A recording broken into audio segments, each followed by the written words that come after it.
Ma'am, bakit hindi po kayo sinamahan ni Lolo Waldo kumain?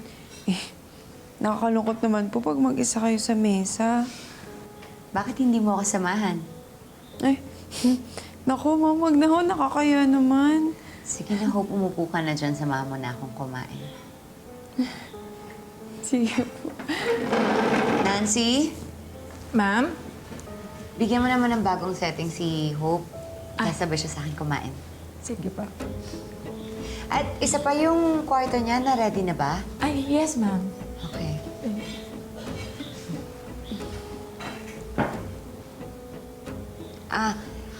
Oo nga pala, gagawin kitang personal assistant ko. Tapos yung kwarto mo, malapit sa kwarto ko in case kailangan kita, malapit lang. Mas convenient.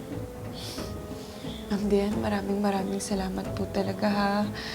Pangako aalagaan ko po kayo na mabuti. Tsaka lahat po ng gusto nyo, gagawin ko po.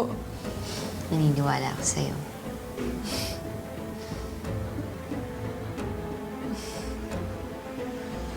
Siya nga pala, bukas bibili tayo ng mga bagong damit mo.